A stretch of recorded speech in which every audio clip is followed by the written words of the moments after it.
C'est le jour du marché. Nous sommes au pied de l'immeuble du Galion, dans le quartier des 3000 à Aulnay. 3 fois par semaine, des clients viennent de toute la région parisienne pour y faire leurs courses. Pourtant, ce marché est menacé à cause du projet de démolition de l'immeuble du Galion.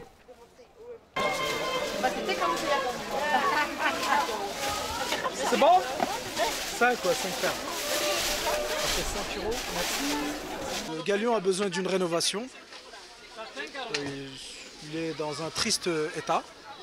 Et donc je pense que c'est une bonne idée. Malgré les couleurs et la vie du marché, à l'intérieur c'est une autre réalité.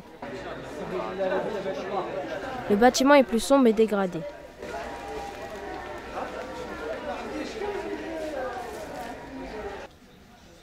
Ce magasin de sport est le plus ancien du Galion. Françoise Loyot est installée là depuis 37 ans. C'est pas pareil, c'est pas la même chose. Il y a plus, quand on voit la galerie et qu'on voyait la galerie 20 ans en arrière, c'est plus la même galerie, quoi.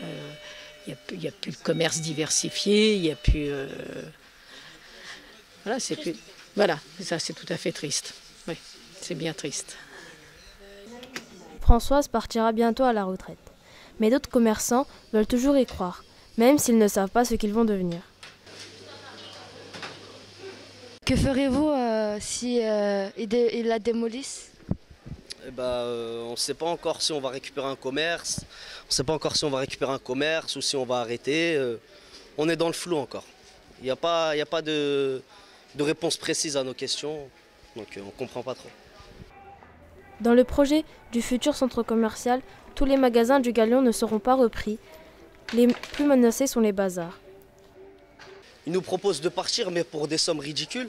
Et nous, on n'est pas d'accord. Donc on veut prendre un avocat, faire les démarches nécessaires pour qu'il y ait quelque chose. Juste en face, la construction d'un nouveau centre commercial est déjà en marche. Pour le bailleur, la fin du Galion n'est qu'une question de temps. La démolition nous semble la seule option possible, vu l'état de vétusté du bâtiment. Et vu son état, ça coûterait effectivement plus cher de faire une restructuration qu'une démolition. Les responsables du projet mentionnent souvent la date 2015-2016, mais rien n'est encore confirmé. Lors de ce reportage, nous avons vu que certaines questions étaient encore en suspens. Pourtant, on parle de ce projet depuis une dizaine d'années. Aujourd'hui, seule la mairie peut prendre la décision de détruire le Galion ou non. Nous avons essayé de la joindre, mais elle n'a pas voulu nous répondre. Le sort des commerçants et des habitants est aujourd'hui entre les mains du nouveau maire, Bruno Bechiza. C'était Toufik Motaïb et les élèves du collège Claude Debussy pour Claude Debussy TV.